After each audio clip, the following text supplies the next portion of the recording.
تو 100 راہیں نکل آتی ہیں، اور اگر نہ کرنا چاہے تو پھر ایک انا ہی کافی ہے۔ تم جس معاشرے میں رہتی ہو وہاں 2 طرح کے فیشن ہیں، ایک وہ جو عریانیت کی ترغیب دیتا ہے، دوسرا وہ جو تمہیں خوبصورتی کے ساتھ ڈھانپ لیتا ہے۔ مارکیٹ میں اگر چھوٹی کرتیاں ہیں تو لانگ شرٹس، فراکس اور میکسیاں بھی ہیں۔ ٹائٹس کے علاوہ لوز پینٹس، ٹراؤزرس اور پلازو بھی ہیں۔ تم اگر بال نہیں دکھانا چاہتی تو مت دکھاؤ۔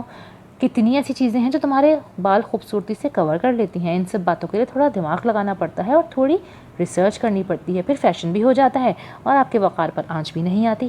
آئی بات دماغ میں یا نہیں؟ رابعہ نے ہلکی سی چپت سامیہ کے سر پہ لگائی۔ وہ مسکرا کر اس بات پر سے لپٹ گئی۔ آپ بہت اچھی ہیں آپا۔ سلمان کی فلائٹ 2 گھنٹے لیٹ تھی۔ اس کا انتظار کرتے کرتے نہ جانے کب سامیہ کی آنکھ لگ گئی۔ رات کے 1 بجے وہ تھکن سے چور بیزاری سے کمرے میں داخل ہوا۔ کھٹکے سے سامیہ چونک کر اٹھ بیٹھی۔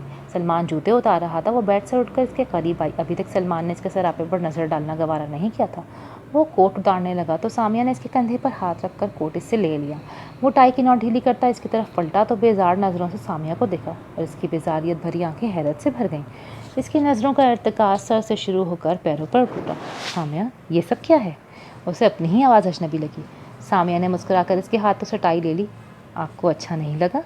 ہلکا سا کوئی اندیشہ ابھی بھی اس کے لہجے میں بول رہا تھا۔ مجھے؟ سلمان نے سوچتی نگاہوں سے اسے دیکھا، پھر اسے اپنی طرف کھینچ لیا۔ اس کے چہرے پر آئی لٹ کان کے پیچھے کی اور سرگوشی کرتا ہوا بولا، مجھے بہت اچھا لگا۔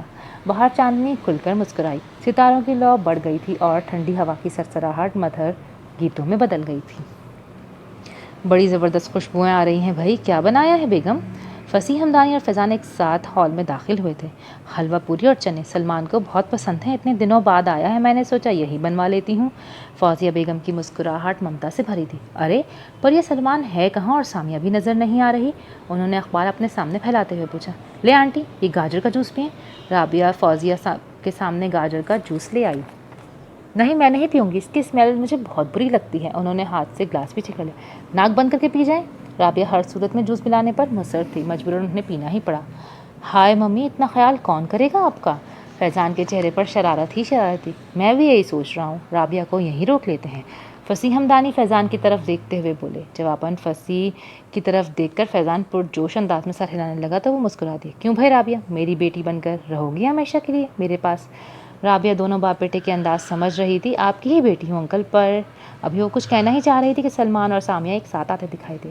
فصیح ہمدانی نے نظروں ہی نظروں میں بہو بیٹے کی نظر اتاری۔ نہ جانے کتنے عرصے بعد دونوں خوش نظر آ رہے تھے۔ رابعہ نے دونوں کو سنجیدہ نظروں سے دیکھ کر خدا کا شکر ادا کیا، پر فوزیہ بیگم کے دل کو دھکا لگا سامیہ کو دیکھ کر۔ ان 15 دنوں میں وہ بہت کم ان کے سامنے آئی تھی، اور جب بھی آتی دوپٹے میں خود کو لپیٹ لیتی، پر اب جو دیکھا تو کٹے ہوئے بال کمر پر کھلے ہوئے تھے۔ چست لباس میں پہلے کی بے نسبت کافی سمارٹ لگ رہی تھی۔ سلیقے سے کٹے ہوئے ہلکے سے میک اپ کیے ہوئے اس کا چہرہ بہت اچھا اور دمک رہا تھا۔ سامیہ تمہیں کیا ہو گیا ہے؟ حیرت اور کچھ غصے سے فوزیہ بیگم نے پوچھا تو سامیہ سہم سی گئی۔ جی کیا ممی جی؟ رابعہ سکون سے توس پر مکھن لگاتی رہی۔ کیا ہو گیا؟ اتنی پیاری لگ رہی ہے میری بیٹی۔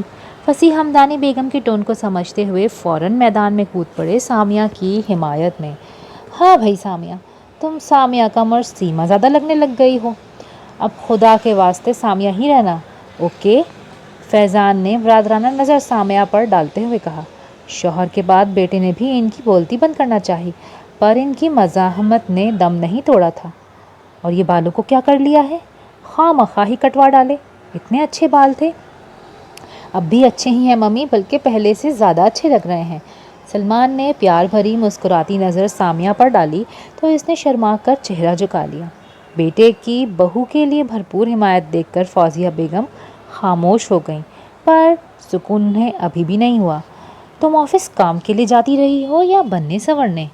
اوہو ممی، آفس میں لڑکیاں اتنا ہی تیار ہو کر آتی ہیں، ان کے مقابلے میں یہ بالکل پینڈو لگتی تھی، اسی لیے میں نے ہی اسے کہا تھا کہ اپنا لک چینج کرو۔ فوزیہ بیگم کے اعتراض کا جواب فیضان نے ہی دیا تھا۔ فصیح ہمدانی نے ہاتھ فوزیہ بیگم کے ہاتھ پر رکھ دیا۔ بہو بیٹا خوش ہیں تو ہمیں بھی خوش ہونا چاہیے نا فوزیہ؟ فوزیہ بیگم نے شوہر کی آنکھوں میں دیکھا تو سمجھ گئیں وقت بدل گیا ہے۔ مجھے قبول ہے ہر درد، ہر تکلیف تیری چاہت میں، صرف اتنا بتا دو کیا تمہیں میری محبت قبول ہے؟ یہ وہ سوال تھا جو آج فیضان کی طرف سے ڈائمنڈ رنگ کے ساتھ اسے اپنے کمرے میں رکھا ہوا ملا تھا۔ اور اسی ممکنہ سوال کا جواب ڈھونڈنے کے لیے وہ ساحل سمندر کی طرف نکل آئی تھی۔ کل آپ کیا کہہ رہے تھے رابعہ سے؟ میری بیٹی بن کر رہو گی ہمیشہ یہاں؟ میں آپ کی اس بات کا مطلب نہیں سمجھی۔ فوزیہ بیگم فصیح ہمدانی کے پاس ان کا کوٹ لے کر آئیں۔ سیدھا سیدھا مطلب ہے اس بات کا کہ میں چاہتا ہوں وہ ہماری بہو بن جائے۔ فوزیہ بیگم کی آنکھیں تو حیرت سے پھیل گئی۔ آپ ہوش میں تو ہیں؟ وہ مطلقہ ہے اور فیضان کنوارا، اور پھر کینیڈا میں کیسے کہاں رہتی ہے کوئی نہیں جانتا، ایسے کیسے ہم اسے بہو بنا سکتے ہیں؟ انہوں نے کچھ دکھ سے بیگم کو دیکھا، پھر کندھوں سے تھام کر بیڈ تک لے آئے۔ دیکھو فوزیہ، تم بہت اچھی طرح جانتی ہو کہ رابعہ بہت اچھی لڑکی ہے، اس کے مطلقہ ہونے میں اس کا اپنا کوئی قصور نہیں، اور اگر فیضان کنوارا ہے تو کیا ہو گیا؟ ہمارے پیارے نبی صلی اللہ علیہ وسلم بھی کنوارے تھے جب انہوں نے حضرت بی بی خدیجہ رضی اللہ تعالیٰ عنہا سے شادی کی تھی۔ بیواؤں اور مطلقہ عورتوں کا حق اللہ تعالیٰ نے کنواریوں سے بھی پہلے رکھا ہے۔ انہوں نے بہت پیار سے فوزیہ کو سمجھانا چاہا۔ کیسی باتیں کر رہے ہیں آپ؟ وہ نبی صلی اللہ علیہ وسلم تھے، اللہ کے پیارے، نہایت شان والے، وہ کہاں اور ہم کہاں؟ فصیح ہمدانی دھیرے سے مسکرا دیے۔ بے شک وہ اللہ کے پیارے نہایت شان والے تھے، پر اللہ نے انہیں ہمارے لیے رول ماڈل بنا کر بھیجا تھا نا فوزیہ۔ ہمارا فرض ہے کہ ہم انہیں فالو کریں۔ اللہ چاہتا تو جنت کی حوریں قطار در قطار اتر آتی ہیں ان کے لیے، پھر کیوں انہوں نے سب سے پہلے کسی کنواری خاتون کا ہی انتخاب نہیں کیا؟ یہ سب چیزیں ہمیں آداب معاشرت سکھانے کے لیے ہیں فوزیہ، اور جہاں تک اس بات کا تعلق ہے کہ وہ کیسے اور کہاں رہتی ہے، تو ہم اپنے بچوں کے رشتے عزت شرافت کی کسوٹی پر پرکھ کر کرتے ہیں۔ رابعہ غریب مگر عزت دار ماں باپ کی اولاد ہے۔ سامیہ کو دیکھو، وہ ہمارے حق میں کتنی بہتر ہے، اور پھر سب سے بڑھ کر وہ فیضان کی پسند ہے۔ فوزیہ بیگم نے چونک کر دیکھا۔ یہ آپ کیا کہہ رہے ہیں؟ وہی جو تم ماں بن کر بھی نہیں سمجھ سکی۔ اس بار اگر فیضان کا دل ٹوٹا تو مجھے ڈر ہے پھر کبھی نہیں جڑ سکے گا۔ فوزیہ بیگم اندر ہی اندر کانپ کے رہ گئیں۔ اللہ نہ کرے۔ آمین۔ تو پھر وعدہ کرو کوئی رکاوٹ نہیں ڈالو گی۔ مگر وہ اتنی جلدی ماننے کو وہ تیار نہیں تھیں۔ اب کوئی اگر مگر نہیں، مجھے اپنے بیٹے کی خوشی عزیز ہے اور اب وہ پوری ہو کے رہے گی۔ شوہر کے مصمم ارادے کے آگے انہیں گھٹنے ٹیکنے ہی پڑ گئے تھے۔ اس کی آنکھوں کے سامنے تا حد نگاہ سوائے سمندر کے نیلے پانی کے اور کچھ نہیں تھا۔ وہ ساحل کے کنارے پڑے پتھروں پر بیٹھ گئی۔ شاید 6.5 سال پہلے البرٹا کی جھیل کے کنارے اس نے ایک فیصلہ کیا تھا۔ اس فیصلے کے بعد اسے اپنے اندر سکون اور راحت اترتی محسوس ہوئی تھی۔ آج بھی وہ کراچی کے ساحل پر بیٹھی کوئی فیصلہ کرنا چاہ رہی تھی، پر آج نہ تو اسے فیصلے سے پہلے سکون تھا اور نہ ہی بعد میں ملتا۔ تکلیف اور اذیت اس کا مقدر بن چکی تھی، اور یہ تکلیفیں اذیتیں 8 سال پہلے شروع ہوئی تھیں، جب وہ شکیل کے ساتھ شادی کے بعد کینیڈا کے شہر کراس فیلڈ آئی تھی۔ اپنی زندگی کے 21 سالوں میں اس نے لاہور کے علاوہ کچھ نہیں دیکھا تھا۔ لاہور ایئرپورٹ سے لے کر کراس فیلڈ شکیل کی رہائش گاہ تک کا سفر اس کے لیے کسی تصوراتی دنیا سے کم نہیں تھا، پر یہ طلسم اس دم توڑ گیا جب آتے ہی شکیل اور سائرہ پھپھو اپنا اپنا سامان کھینچتے اپنے اپنے کمروں میں چلے گئے، اور وہ اپنے سامان کے ساتھ لاؤنج میں تنہا رہ گئی۔ اتنے سرد رویے کی توقع نہیں تھی اسے اپنے شوہر اور پھپھی سے۔ اگلے دن جب اس نے شکیل سے اس بات کا گلا کیا تو اس نے بڑی سہولت سے اسے سمجھانا چاہا کہ یہ پاکستان نہیں کینیڈا ہے، یہاں کوئی میٹھے میٹھے پانی نہیں پلاتا، خود سے سروائیو کرنا پڑتا ہے۔ لوگوں سے توقعات باندھنے کے بجائے تم خود سے آگے بڑھنے کی کوشش کرو۔ پھر وہ جیسے جیسے اسے سمجھاتا گیا وہ ویسے ویسے کرتی گئی۔ اس کے اپنے اس سے ہزاروں میل دور بیٹھے تھے، اور جن اپنوں کے ساتھ وہ یہاں آئی تھی وہ اس سے لیے دیے ہی رہتے تھے۔ شکیل صبح 10 بجے گھر سے چلا جاتا اور رات گئے گھر واپس آتا۔ سائرہ پھپھو کہنے کو تو اس کی پھپھو تھیں، پر اس کے اور ان کے درمیان پھپھی بھتیجی والی بے تکلفی نہیں تھی۔ شادی سے پہلے بھی وہ جب پاکستان آتی تو صرف اس سے ساس بن کر ملتی، تکلف سے پھپھی بن کر نہیں۔ شکیل کا اور اس کا رشتہ بچپن میں ہی اس کے دادا نے طے کر دیا تھا تاکہ ابا اور پھپھو کے درمیان تعلق مضبوط رہے۔ نہ جانے پھپھو نے یہ رشتہ کیوں نبھایا تھا۔ 3 ماہ ایسے ہی بوریت اور بیزاری بھرے رویوں کے درمیان گزر گئے، تب اچانک اسے پتہ چلا کہ وہ ماں بننے والی ہے۔ اسے لگا خدا نے اس کی زندگی سہل کر دی ہے، اب وقت گزارنا آسان ہو جائے گا، پر اسے شدید حیرت تھی کہ شکیل اور سائرہ پھپھو کو اس خبر سے کوئی خوشی نہیں ہوئی تھی، بلکہ ان کے چہروں پر کچھ پریشانی کے آثار چھا گئے تھے۔ رات وہ پانی لینے کچن کی طرف آئی تو سائرہ پھپھو کے کمرے سے آتی آوازیں سن کر اس کے قدم کچھ دیر کے لیے رک گئے۔ تم نے اس بار بہت دیر کر دی شکیل، اب اور کتنا اس قصے کو کھینچنا ہے، پانی سر سے گزرنے لگا ہے۔ مال بہت اچھا ہے ماما، قیمت اچھی لگے گی تو ہی سیل کروں گا نا۔ بیٹا دیمک لگ جائے گی تو مکان کی ویلیو ویسے بھی گر جائے گی۔ کرتا ہوں کچھ۔ نہ جانے دونوں ماں بیٹا کون سے مال اور کون سے مکان کی بات کر رہے تھے۔ اسے اب تک یہ بھی پتہ نہیں تھا کہ شکیل اور سائرہ پھپھو کیا کام کرتے ہیں۔ اس کے 3 دن بعد شکیل نے اسے بتایا کہ اس کے دوست نے ان دونوں کو دعوت پہ بلایا ہے، کل شام کو تیار رہنا، شہر سے باہر جانا ہے۔ شکیل نے آج تک اسے کراس فیلڈ کی سیر بھی نہیں کرائی تھی، بس کبھی کبھار قریبی اسٹور تک لے جاتا۔ وہ گھر میں پڑے پڑے اکتا جاتی، اسی لیے اس نے دعوت کی خبر اس کی طبیعت کے لیے بہت متاثر کن اور خوشکن تھی۔ حیرت انگیز طور پر سائرہ پھپھو بھی خوش تھیں۔ آج پہلی بار اسے لگ رہا تھا کہ ان دونوں کا کوئی تعلق ہے اور وہ اس کی تیاری میں بھی اس کا ساتھ دے رہی تھیں۔ شام سے کافی پہلے وہ گھر سے نکل آئے، مناظر بے انتہا دل فریب تھے۔ کوئی 2 گھنٹے بعد ایک ویران سی جگہ بنے گھر کے سامنے شکیل نے گاڑی روک دی۔ رابعہ کو اس جگہ سے وحشت سی محسوس ہو رہی تھی، پھر بھی وہ دل سنبھالتی شکیل کے پیچھے اندر آ گئی۔ سپاٹ چہرے والے ایک انگریز جوڑے نے اس کا استقبال کیا اور ڈرائنگ روم میں لے آئے۔ کچھ دیر بعد وہ عورت مشروب لے آئی۔ اس نے پریشان ہو کر شکیل کی طرف دیکھا، پر شکیل نے کہا، کوک ہے، پی لو۔ وہ ٹوٹی پھوٹی انگلش میں عورت سے، اس کا نام جیسیکا تھا، بات کرتی رہی۔ تھوڑی دیر بعد شکیل نے اس سے کہا، رابعہ تم یہاں جیسیکا سے بات چیت کرو، میں مارٹن کے ساتھ یہاں قریب ہی ایک اور دوست کو پک کرنے جا رہا ہوں۔ رابعہ کو سنتے ہی گھبراہٹ شروع ہو گئی۔ شکیل میں بھی ساتھ چلتی ہوں، یہاں میرا دل گھبرا رہا ہے۔ اضطراری کیفیت میں اس نے شکیل کا ہاتھ پکڑ لیا۔ کیسی باتیں کر رہی ہو رابعہ، ہم یہاں مہمان ہیں اور پھر میں 15-20 منٹ تک آ رہا ہوں نا۔ یہ کہہ کر وہ چلا گیا۔ رابعہ کو جیسیکا کی طرف متوجہ ہونا ہی پڑا، پر 5 منٹ بعد ہی اسے چکر آنا شروع ہو گئے۔ ہر چیز اسے گھومتی ہوئی محسوس ہو رہی تھی۔ جیسیکا نے اس سے کہا، آؤ میرے ساتھ، میرے بیڈ روم میں کچھ دیر آرام کر لو۔ رابعہ اس کے ساتھ چلی گئی تھی۔ بیڈ پر لیٹتے ہی وہ دنیا و مافیا سے بے خبر ہو گئی، اور جب ہوش آیا تو اس کی دنیا ویران ہو چکی تھی۔ اس کا شوہر اسے ہمیشہ ہمیشہ کے لیے ایک عقوبت خانے میں چھوڑ کر جا چکا تھا۔ اس کی حالت دیوانوں جیسی ہو گئی۔ بھاگنے کی کوشش کی تو بڑے بڑے انگریز پہلوانوں جیسے آدمی اسے ایک ہاتھ سے اٹھا کر پٹخ دیتے، جس کی وجہ سے اس کی کوکھ ہی اجڑ گئی۔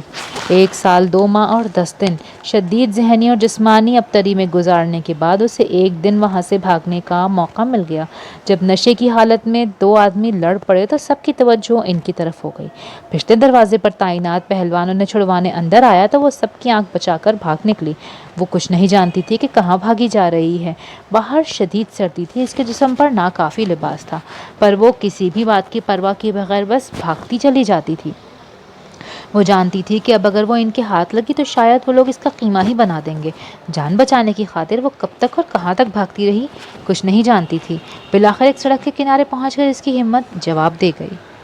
ہوش آنے پر اس نے خود کو ایک بہت خوبصورت کمرے میں پایا۔ نرم گرم لحاف کے اندر اسے اپنے وجود میں شدید ٹیسیں اٹھتی محسوس ہو رہی تھیں۔ ہیلو، اجنبی آواز پر اس نے سر اٹھا کر دیکھا۔ قریب ہی کھڑکی کے پاس ایک 40-45 سالہ شخص ویل چیئر پر بیٹھا اسے دیکھ رہا تھا۔ اب کیسا فیل کر رہی ہو؟ جانتی بھی ہو 2 دن بعد ہوش میں آئی ہو۔ ارے بھائی سمترا، او سمترا! اس نے دروازے کی طرف منہ کر کے کسی کو آواز دی تھی۔ چند لمحوں بعد سبز اور پیلی بنارسی ساڑی میں ملبوس ایک بھاری وجود کی عورت کمرے میں آئی۔ لو بھائی، تمہاری ڈسکوری کو ہوش آ گیا ہے۔ وہ عورت ہنس دی۔ رام تم بھی نا؟ یہ کہہ کر وہ رابعہ کے قریب آ گئی۔ اس کے پاس بیٹھ کر پیار سے پوچھنے لگی، کیا نام ہے تمہارا؟ رابعہ خوفزدہ ہو کر دونوں کو دیکھ رہی تھی۔ ڈرو نہیں، تم محفوظ ہاتھوں میں ہو۔ مجھے بتاؤ تم کون ہو اور اتنی رات کو وہاں جنگل میں کیا کر رہی تھی؟ اس سے پہلے کہ رابعہ کچھ بولتی رام بول اٹھا، شکار کر رہی ہوگی نا، رات کے وقت تو عورتیں ہی شکار کو نکلتی ہیں جنگل میں۔ رام، اچھا بابا۔ سمترا کی سرزنش پر رام نے ہنستے ہوئے ہاتھ اٹھا لیے۔ سمترا رابعہ کی طرف متوجہ ہو گئی۔ میرا نام سمترا ہے اور یہ میرے پتی رام ہیں۔ ہم دونوں دہلی کے رہنے والے ہیں۔ تم بھی مجھے ایشیائی لگتی ہو۔ رات میں کیلیگری سے ایریکانا کی طرف آ رہی تھی، تبھی تم مجھے سڑک کے کنارے پڑی ہوئی ملی۔ تمہاری حالت بہت خراب تھی، اسی لیے میں تمہیں اپنے ساتھ لے آئی۔ بتاؤ مجھے تم کون ہو اور تمہارے ساتھ کیا ہوا تھا؟ رابعہ نے اسے اپنا نام اور اپنے اوپر آپ بیتی سنانا شروع کر دی۔ اوہ، مجھے تمہارے ساتھ ہونے والی درگھٹنا کا بہت افسوس ہے۔ اب تم بتاؤ ہم تمہارے لیے کیا کر سکتے ہیں؟ سمترا نے بڑے پیار سے پوچھا۔ میری سمجھ میں کچھ نہیں آ رہا۔ سمترا نے رام کی طرف دیکھا، وہ کسی گہری سوچ میں تھا۔ میرا خیال ہے پہلے اس کے پتی کے بارے میں پتہ کروانا چاہیے۔ اس کا پاسپورٹ مل جائے تو یہ واپس اپنے ماتا پتا کے پاس جا سکتی ہے۔ رام نے اتا پتہ پوچھنے کے لیے سمترا سے بات کی اور پھر اس کے ماتا پتا کا ذکر کیا تو رابعہ کو اماں ابا یاد آ گئے۔ میں ایک فون کر سکتی ہوں لاہور اپنے ابا کو؟ اس نے سمترا کا ہاتھ پکڑ لیا۔